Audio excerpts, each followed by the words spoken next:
It's Blissin' Up. I'm your host, Rachel Lang, intuitive astrologer. Get starstruck with inspiring guests and engaging conversations. Blissin' Up starts now.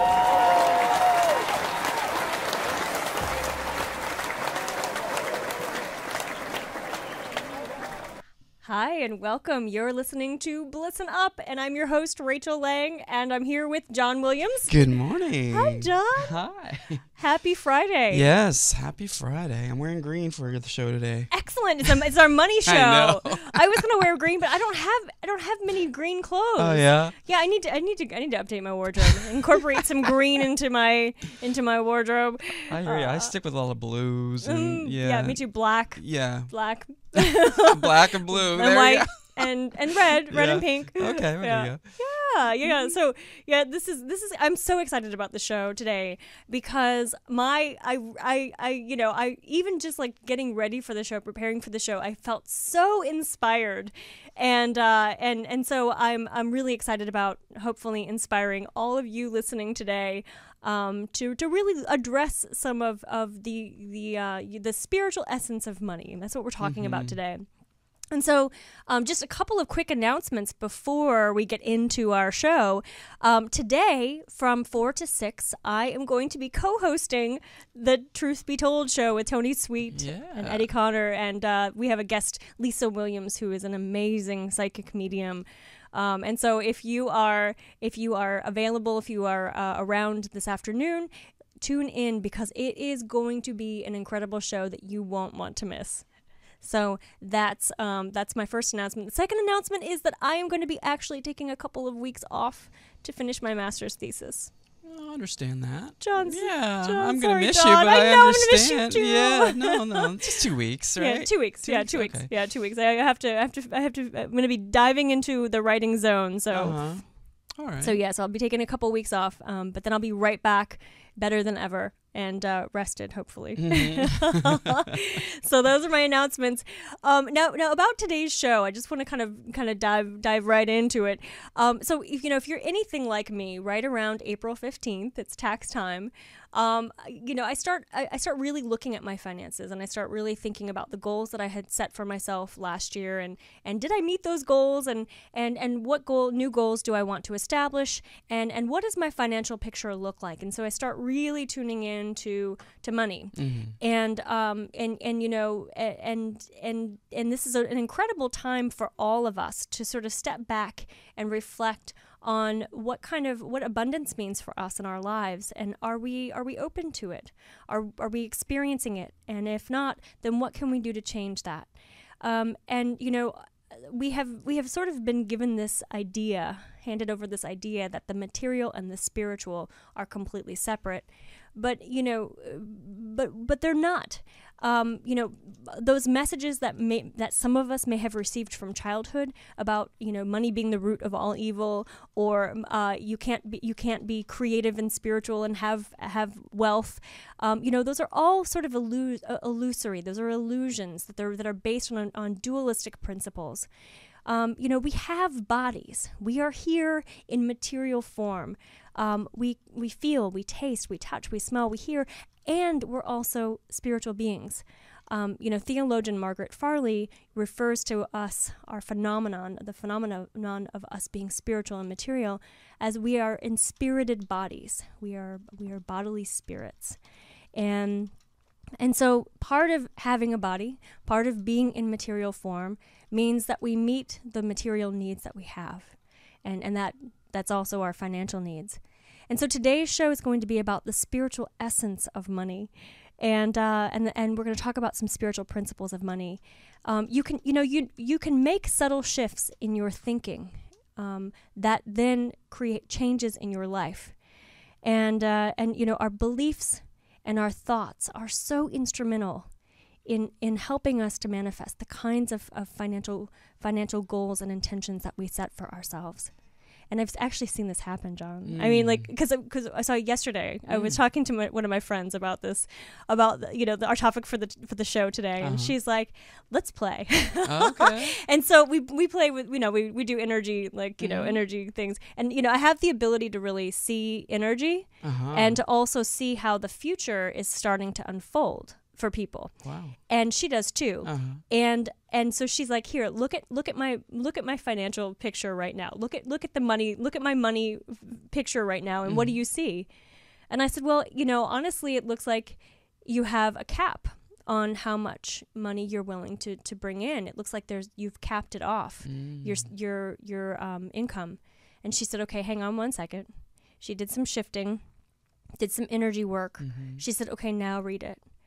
And I said, "I don't know what you did," but all of a sudden I see a windfall coming onto your path. I see whatever you did just opened up some kind of really big opportunity. So maybe she was resisting something at first, and then she went back into her spirit and found it, and then just cleared it, and then that's when it cleared for the future. So totally, in terms of manifesting your reality, that's pretty awesome. Yeah, right there. And so all of us have that power. Yeah. All of us have the ability to use our thoughts, to shift our energy, and to manifest new outcomes for our financial futures. And so that's the amazing thing about the fact that we are all powerful creators, because we really do, we participate with the divine, we participate with everything in our environment to shift and to evolve and to grow. So what I've done, when we set an intention. This is my person. This is how I see things.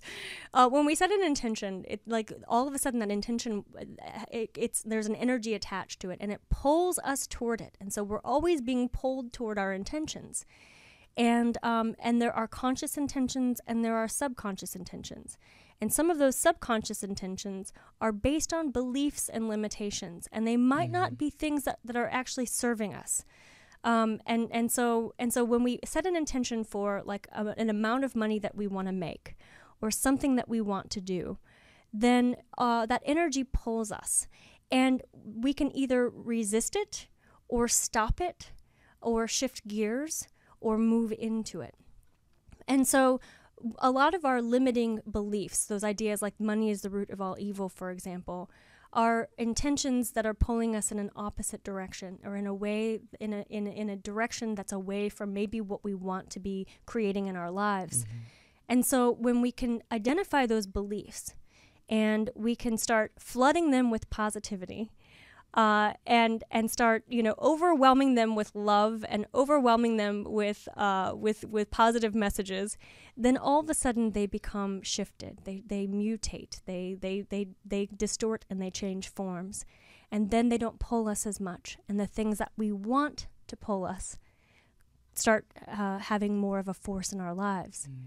And so what I've done is there are some like some beliefs that are sort of in our collective consciousness, some beliefs about money, beliefs about resources, that each sign, I've kind of identified some of the beliefs that each sign might have, that could be that pull away from what it is that you're trying to manifest or what it is that you want. And so what I've done, and what we're going to talk about today, is going sign by sign, identifying what those limiting beliefs might be for you. And then I've also written some affirmations so that you can start using those and flooding those limiting beliefs with positive messages. And so we're gonna go sign by sign and really help you to do some shifting today. And my goal is, by the end of this day, you are going to be able to approach tax time, approach your finances from a really enlightened, a really empowered place, so that you can start seeing financial shifts in your own life. So we're going to talk about that. We're going to do that. But first, let's get starstruck. This is a segment of our show where we talk about astrologically what's happening this week so that you can make the most of each day. And so, we start this week with the big news, which is happening tomorrow, is that Venus, and I just lost my place in my script.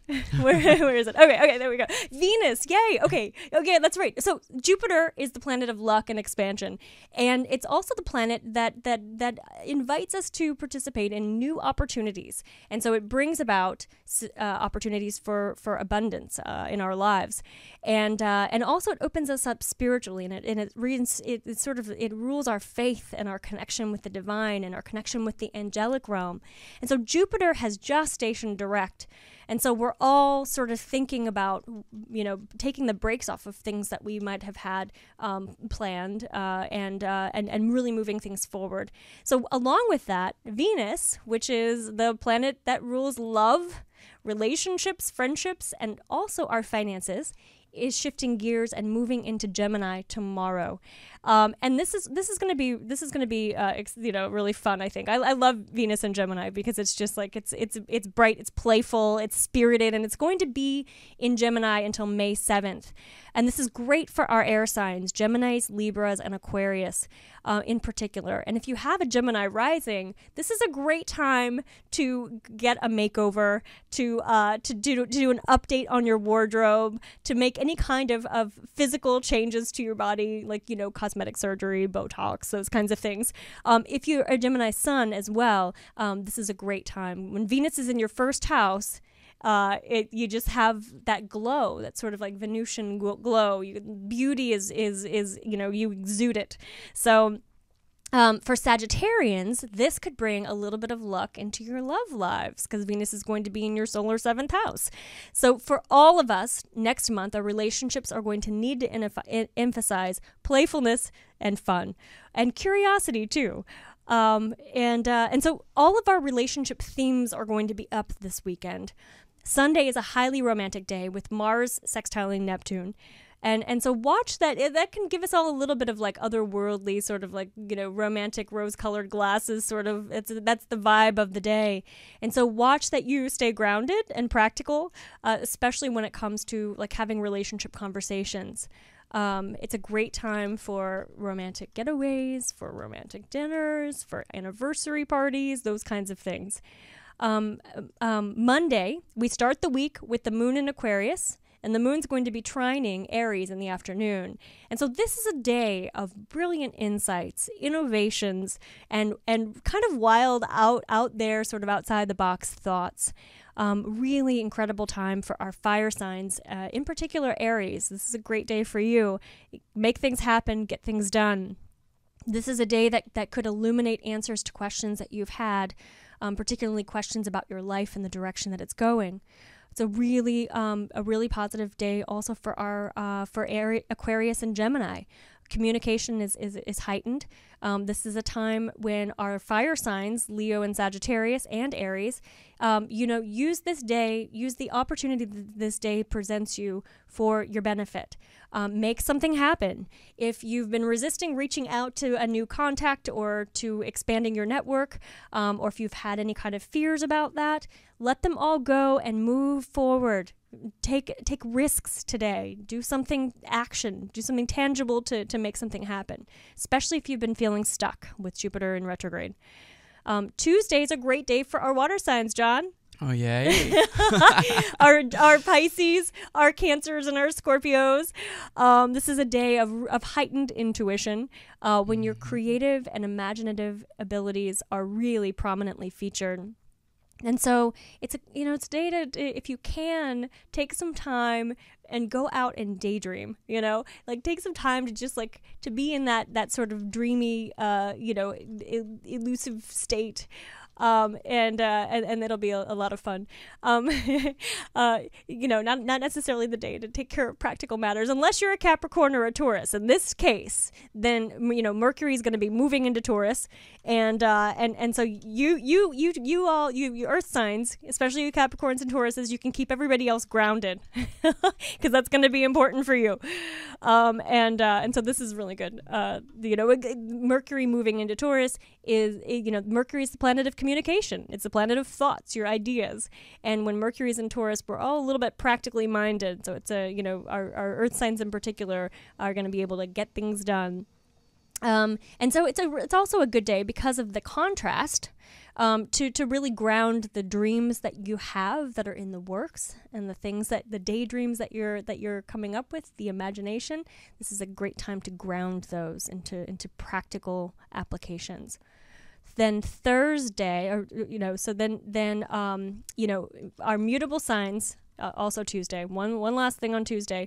Our mutable signs: Pisces, Gemini, Virgo, and Sagittarius. Here's a little bit of a warning for you. And especially those of you who have a lot of mutable in their charts, like Gemini Moon, Pisces Sun. Mm-hmm. The evening gets a little bit funky because Venus is going to be opposing Sagittarius. And or Saturn rather, not Sagittarius, Saturn in Sagittarius. And so we all might be having a little bit of relationship challenges on Tuesday. So this is, Saturn is the planet of discipline, responsibility, structure, and limitation. And our fears of the past come up to kind of haunt us when this opposition occurs, especially for our mutable signs. So lots of triggers coming up. Be gentle with yourselves. Tuesday and Wednesday, because Wednesday we're still going to be having some fallout from this, and things are going to be coming up to the surface. So this is especially true for our mutable signs. I think it's already happening for me. Everybody send John a little bit of love. Exactly. Send John some love. Yeah, it's just been more anxiety than usual, I think, for whatever reason. Yeah. But also, we just had the eclipses. Yes, we have. And there's a lot of shifting, a lot of changing. Yeah.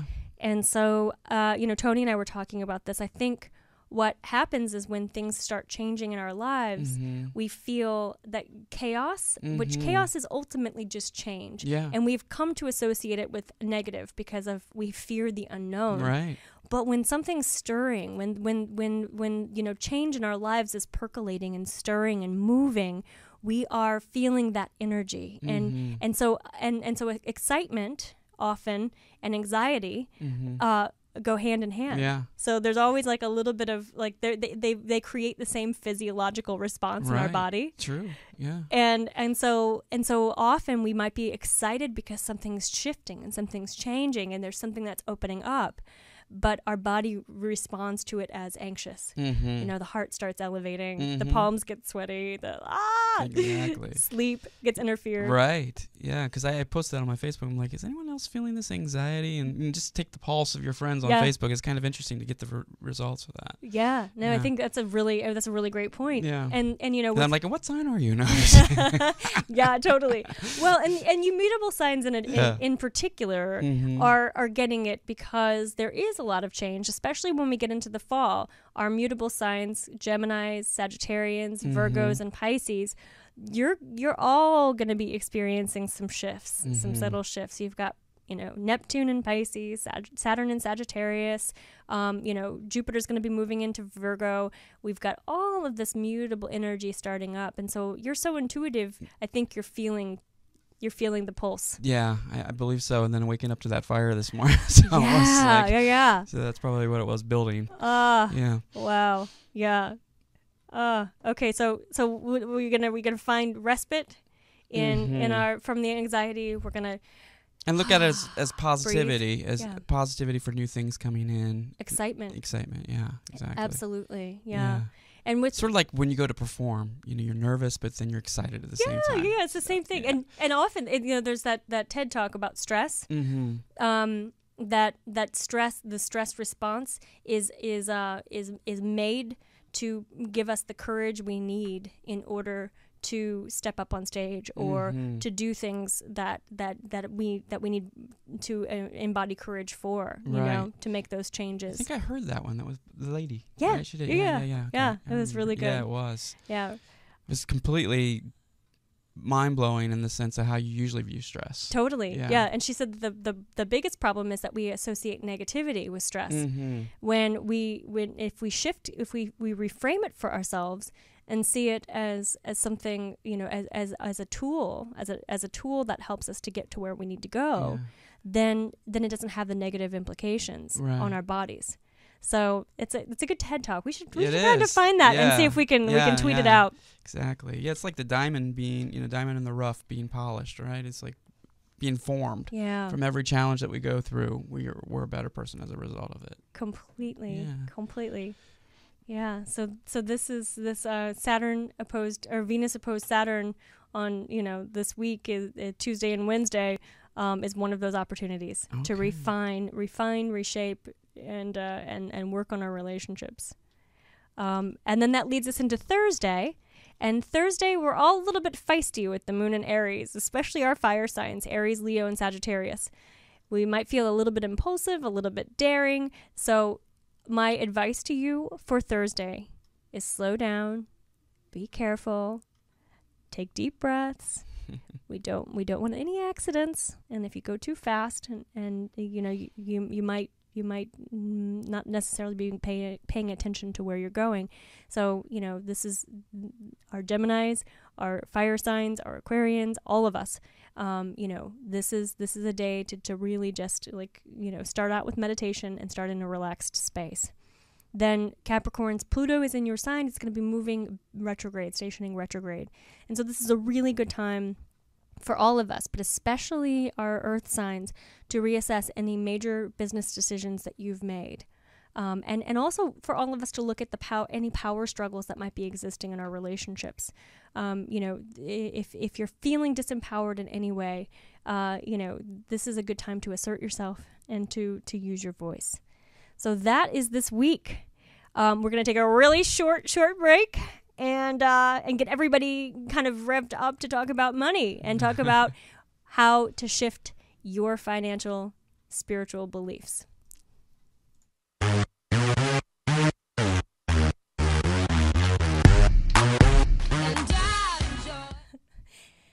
All right, welcome back. You are listening to Blissin' Up, and I am Rachel Lang. I'm here with John Williams. Hello. And you heard a little Aries, Lady Gaga, getting us all revved up, excited to talk about money and talk about how to shift your money beliefs.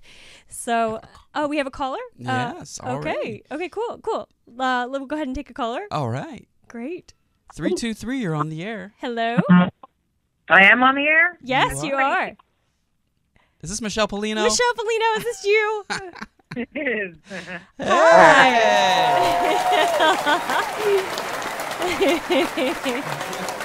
What's going on? Wait, what are you saying about the mutable stuff, man? I don't want any stuff happening, mutable stuff. I don't want that stuff happening. Go ahead. Oh, John had me silenced. It's not. But here's the thing, Michelle. It's not negative mutable stuff. It's actually. When you say that, what's so funny? I would silence you when she doesn't want to hear it. So. Yeah, exactly.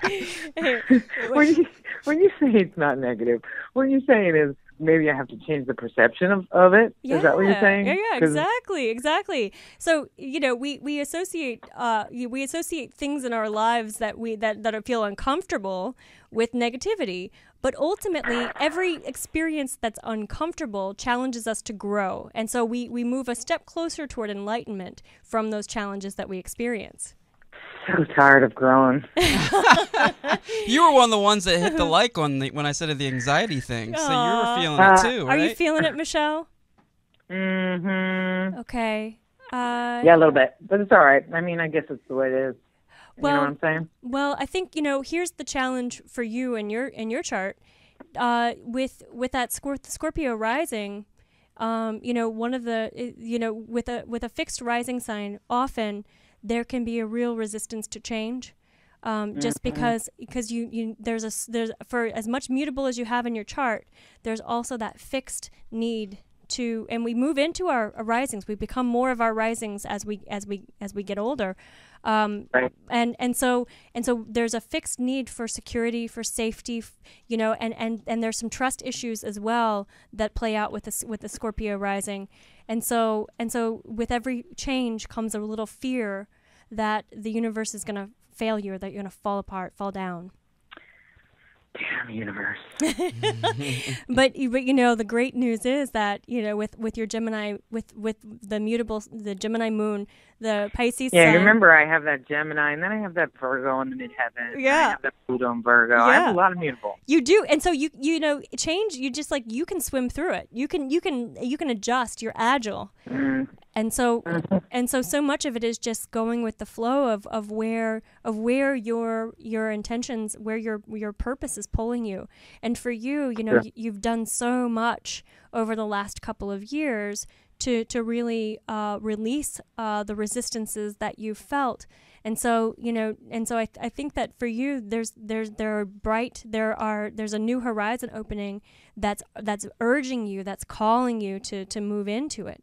And so much. Go ahead. With your midheaven in Virgo too, Jupiter's going to be moving over it next year. So there's a whole new opportunity opening up for you. Right. Yeah. Oh my God, that's awesome. I just got a vision of it.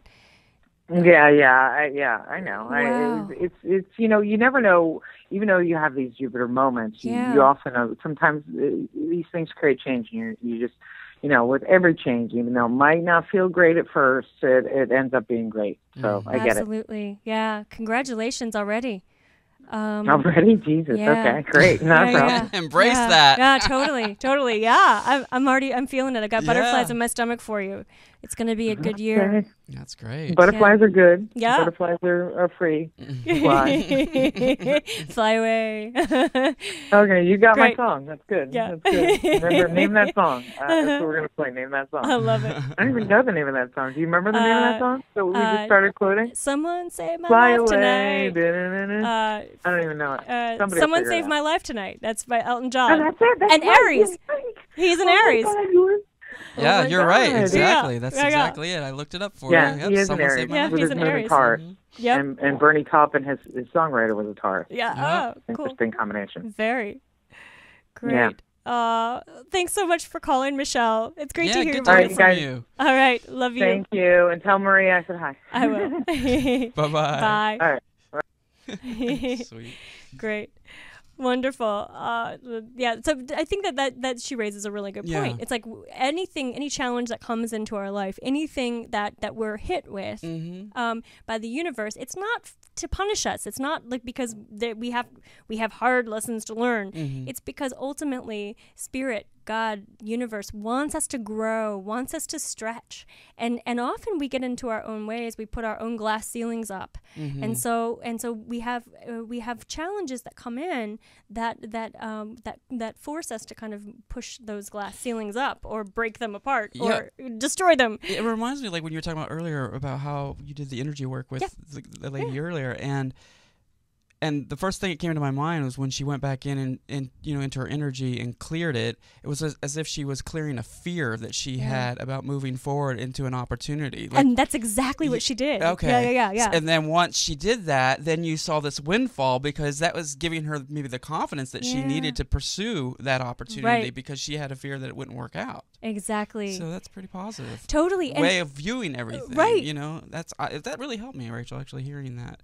About looking at it from like, this anxiety is not like dread anxiety. This is anxiety to be excited about because this is moving into the positive, which that's powerful. Thank you. Yeah, absolutely. Yeah. Well, and the cool thing is, so you know, just shifting the beliefs in that moment can shift it in like just for that one brief moment, but it's the constant reassurance of that affirmation. It's the constant addressing of that fear and overcoming of that fear that creates lasting change. Because, you know, so many of us, you might experience this in your own lives where you change your ideas, you change your beliefs, and then something opens up and it's like, oh my God, something's opened up. I got a job opportunity, or I won an amount of money in the lottery, or I did this. And then it goes right back to, you know, maybe you lose all the money, or maybe, You know, right.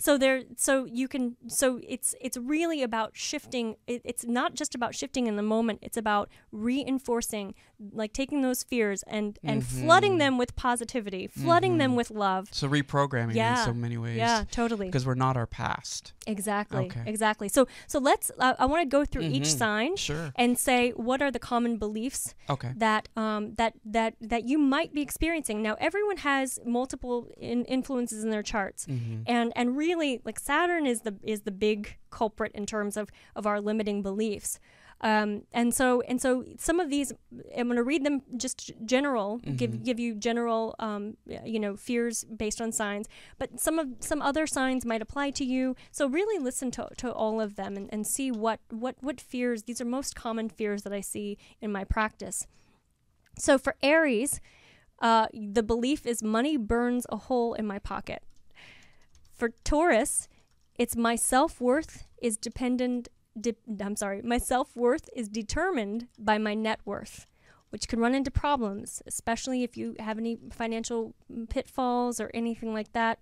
It can create this a fear of loss that then creates a need to have everything stand still, and it can create resistance. Geminis, I am irresponsible with my funds. That's a common belief with Geminis. Cancer, money is safety and security. If I don't have it, then I am not safe in this world. If I do have it, I have to keep it in reserves so they don't lose it, and I always stay safe. Then Leo, the more I have, the more people will like me. If I have money, I want to be able to show it off. If I don't have money, then I feel like nobody will love me. And so that plays out with Leos. It's very tied into your self-worth and self-esteem. And one of the biggest challenges for Leos is that they can overspend because they're trying to show that they have money to earn love and earn attention and earn recognition. For Virgos, there's a big worry piece here. Virgos is like, your key word is worry, and there's a worry that I will never have enough, or that there's never enough, or my needs will never be met. For Libra, the fear is, and the belief is, my wealth comes through my relationships with other people, which can be a problem because Libras one of the tendencies for Libras is to go into sort of opportunistic relationships that are based on money and finances and security and not love. Scorpios, I don't trust. Trust is a big one for Scorpios because there's a sort of a mistrust of the universe not to provide, and a mistrust with others. And so they don't feel safe, trusting a financial advisor, for example, or trusting that other people are going to take care of their wealth and their money. So there's like a secretive quality to money for Scorpios. And so even if they're struggling, they might not reach out for help. Then Sagittarius, if I have money, I have to give it all away. And it plays out in terms of generosity. But with Sagittarians, there's always if they have a lot of money, then they have to give it all away, or they have to spend it all. And so there's one of the biggest challenges I find with Sagittarians is that keeping reserves of money, saving money, not getting into debt is one of the biggest challenges. Capricorns, you have two that I find playing out quite often. The first one is, it is my duty to earn money, and money requires hard work. So there's a real association with money and obligation. And that's not fun, Then finances just aren't fun. So that one plays out. And then the other one that I see with Capricorns a lot is, I can either have love or money, but not both. And so you see Capricorns really committing, they become very overworked. They dive into their work 100%, and often the relationship suffers as a result, or they take it for granted. And so that can play out with Capricorns. With Aquarius, male and female Aquarians play out a little bit differently from what I've determined and what I can see. For Aquarius, the belief is, having money and things might compromise my freedom. And so there's a real association with money and being stuck. And they have a real need. You see this a lot. Male Aquarians want to make all their money early and then retire. because they don't associate money with freedom. Or they associate, like there's an association that if money is coming in, then there's a structure involved. And then the other one that I see with Aquarians, and this is very often with female Aquarians, is I don't need money. I am detached from money, or somehow I'm above money. I don't need it. It is of this world. Mm-hmm. So there's a sort of detachment. Mm-hmm. And often that plays out in them not wanting to look at their finances and wanting to either hand it off to somebody else to look at, or they're kind of afraid to look at it. And then Pisces, it's interesting because for Pisces, the core belief that I find often with Pisces is money is the root of all evil. And we've all heard this one, and we've all heard the misinterpretation of this one, because ultimately the scripture is the love of money is the root of all evil, meaning it's greed. Yeah. Like money above everybody, above other people. Yes. The love of the material, the love of the material at the expense of every other aspect of the life, of the spiritual. And so there's a real belief that for Pisces, if they are creative and if they're spiritual, because a lot of Pisces are very creative, very spiritual, very intuitive, that if they have those kinds of professions, then it's not holy, it's not okay, it's not acceptable to have money. And it's interesting because with Pisces, I find too, there's a real sense of money in terms. I always look at money in terms of it's like a relationship. Yeah. Mm-hmm. And so we all have this money as this construct, like it's either a parent, that we have to obey, or we are children in the relationship with money, or it is like a companion, a friend, hey, we get along pretty well. And with Pisces, I see often they have money up with an authoritarian structure, it's like this authoritarian, and they never feel like they can match it or they can come into contact with it. And this isn't all across the board. I mean, I'm kind of simplifying. Yeah. But ultimately, this is if you have sort of unhealthy beliefs, or if you haven't worked through them, or if you received messages early in life that made it not okay to have resources, or to so some of these you might not apply to you because you've done your work and you've healed them, or you didn't have those kind of messages playing out in your family or in your childhood.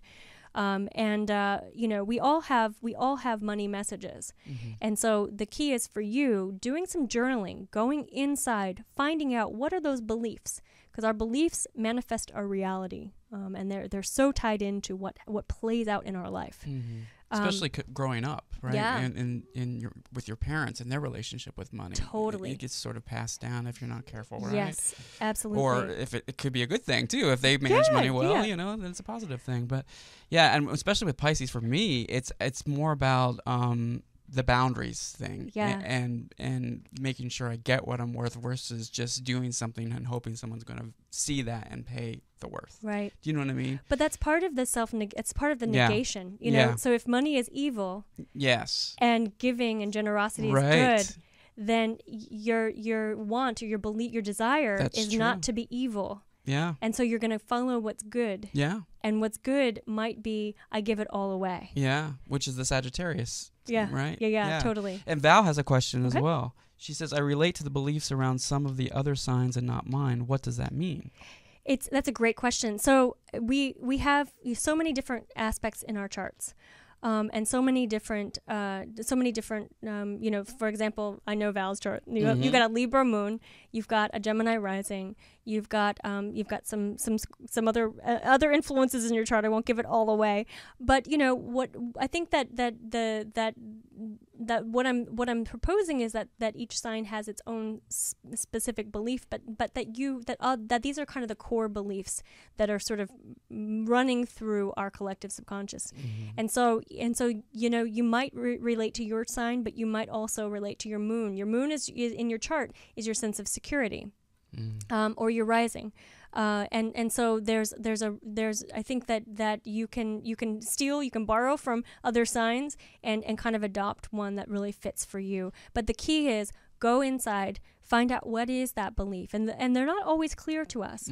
But we find but you can identify where the beliefs are by what's playing out in your life. If you're having a hard time saving, if you're in debt, then those are indicators that there's a belief in operation that is that's running amok beneath the surface. So, for example, if you feel like you're saying, like you have to give it all away, look at that. Look at how that's playing out in your life, and try to find what is the core belief around that. Where is the sticky point? And then when you find that and you identify it, then you shine light on it. And so that's where we come to our second part of this exercise, which is the affirmations. And I have a whole set of affirmations. And the thing about affirmations is that it's the constant reinforcement of those affirmations that matters. Sometimes you're not going to believe them and not going to resonate with you, and so you have to keep on saying it until it becomes a belief. And so it has to become a part of your day-to-day life. And what I like to do, like what I recommend doing, is like setting a timer on your phone, or if you have one of those Jawbones or Fitbits, every time it buzzes, reinforce that idea. Like go into the mantra, speak the affirmation. So you have a constant reminder. So all day long, you've got this internal loop of my money affirmation. That's the way to change. That's the way to shift. And of course, going in and journaling, meditating, prayer, all of those things complete the process. And it's not really work. It's actually kind of fun to watch the shift. I mean, it was so much fun when my friend and I were doing our shifting yesterday, because it's like you can actually see things manifesting right there. And, it's exciting. It's so exciting. So here are your affirmations. Aries. And these are going to be, I want you to hear these in fun. Because the more playful it is, the more you're going to do it, right? Like, we all want to do things that are enjoyable. We're wired to respond to pleasure more than pain. And so the more pleasurable, the more exciting, the more fun this is. If you find, like, do a little dance with it, the more you experience joy in this exercise, the more it's going to resonate with you, and the more positivity you're going to flood with those the limiting beliefs with. So, Aries, I am so totally blissed out when I have large sums of money in savings that I can resist the impulse to buy things I don't need. That is your affirmation. I'm so totally blissed out when I have large sums of money. Yeah, woo. Taurus, I am grateful for the abundance in my life. Grateful. Gemini, yours is a song. Okay, wait, hang on a second. Now I'm embarrassing myself. Here we go. Gemini, stop in the name of love before I spend this cash. Think it over. All right. Yeah. I'm embarrassed now. No. Embarrassing myself. Not at all. That's Gemini. That's yours. Cancer, I'm building a nest egg for my future, knowing I'll always have what I need. It is safe for me to be generous. Leo, I am fabulous, just as I am.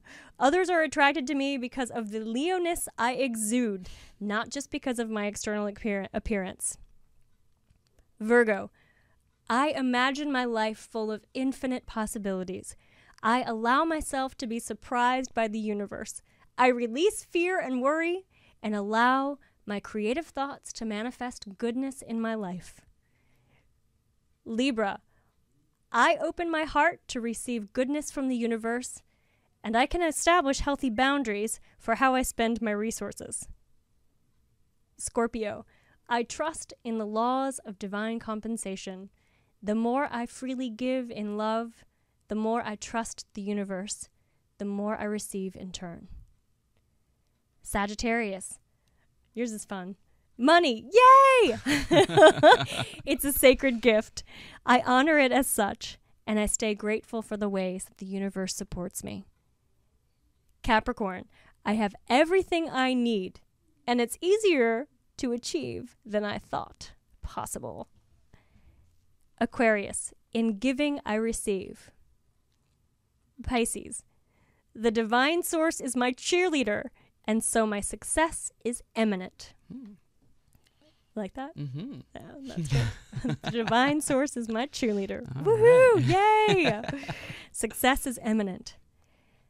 So, and actually, I will create a blog post from this because I know that we kind of ran through them, and you might want to really savor yours or find one that resonates with you. And so this afternoon, I am going to create a blog post, and I'll put it up on my Facebook page, and you can go find my blog, find your affirmation, and really reinforce it. And if you need, with every shift that we make, what happens is faith and doubt run hand in hand. And so when we have faith that things are shifting, and we do these affirmations, and we start seeing changes and start seeing things manifest in our lives, then what happens is often we get in touch with our resistances, or those beliefs. And so we might feel like this isn't working. And so there's always, along the process, anytime we're manifesting something, there's always a turning point moment where doubt comes in. But, Karl Rahner, theologian Karl Rahner, talks about doubt and faith being great companions, being like, what happens when we experience doubt is that our faith matures, our faith grows. And so when you come up to those moments of, this isn't working, I've done all these affirmations every single day, and oh my God, I'm still, in debt. Go into that doubt and see it as an opportunity to grow, an opportunity to change, opportunity to have faith. Faith in the goodness of the universe, that its laws are always working, its laws are always in effect, whether or not we know it, whether or not we acknowledge it. And so, so if you need some encouragement, if you're facing one of those moments of doubt where it's like, I really want something to shift, I really want something to change, then you can reach out. You can reach out anytime. Reach out on Facebook. Reach out on Twitter. And say, I'm having a doubt moment. And I'll say, it's okay. Go into the doubt. Move into the doubt. Overcome the doubt. And let it mature your faith. Let it grow your faith. Because what happens with these affirmations is the more you say them, the more they become beliefs. And the more they become hardwired into your psyche, into your neurological makeup. And when that happens, when something becomes hardwired there, then it becomes that intention, it becomes that pull that your life force is moving toward. And so you can reshape your ideas, you can reshape your beliefs. And what will happen is you will start seeing changes in your life. You will start seeing financial shifts and financial changes in your life. So I encourage you to do this. And Valerie just said, she just posted a link to my website. Thanks, Val. Val's always watching my back. Yeah, she sure is. You're so good, Val. I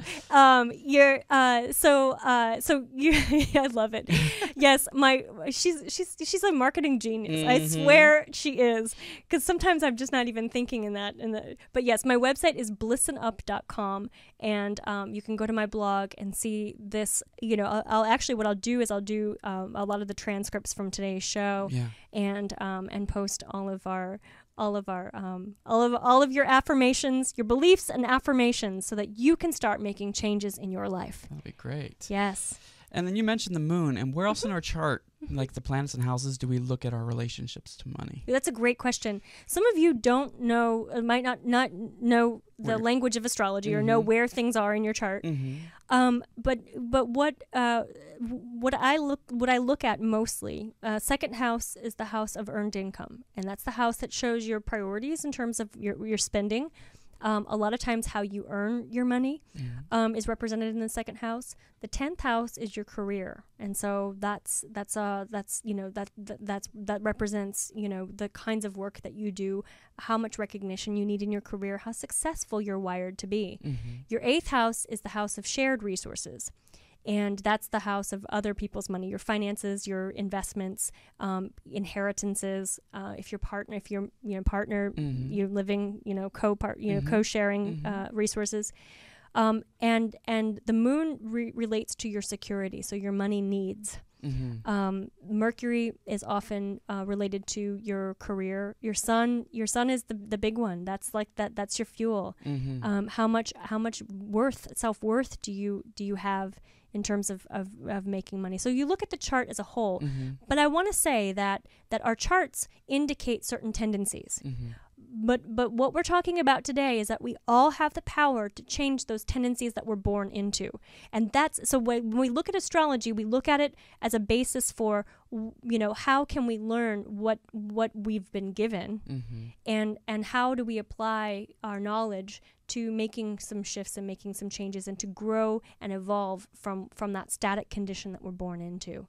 So you can look at your chart. Saturn plays a big role in our limiting beliefs. And so you can look at your chart and see some of your foundation, see where your ideas and your beliefs about resources are based. But then ultimately you learn from it, you take those principles and you start shifting, you start changing, and you do that again. Flood the negative with positive, overwhelm it. When something's flooded, like it can't breathe. So we want to shower, we want to flood, we want to pour all kinds of positivity, all kinds of love onto those negative messages. And then we diffuse them, we disempower them, and they become disengaged. So that is our show today. That's great. Come to the blog and you can see your money affirmations. And we're gonna leave you. I wanted to play a little Billie Holiday because it was her birthday this week, and she's another Aries musician, and I love Billie Holiday. But can I just say, before, I love Billie Holiday, but I love David Sedaris's version of Billie Holiday. Have you heard this? I have not. No. It's funny. Everybody go check that out. Okay. So thank you to my creative team, Val, Michelle, Polino, thanks for calling today, Michelle, Yes. John, Robin Kaiser, Brandy Gilmore, Deborah Behrens, Allie Lang. All of you are amazing. Tune in today from 4 to 6 and hear the Truth Be Told show with Tony Sweet. And we'll see you in 2 weeks. Yes, see you in 2 weeks. All right. Take care. Bye.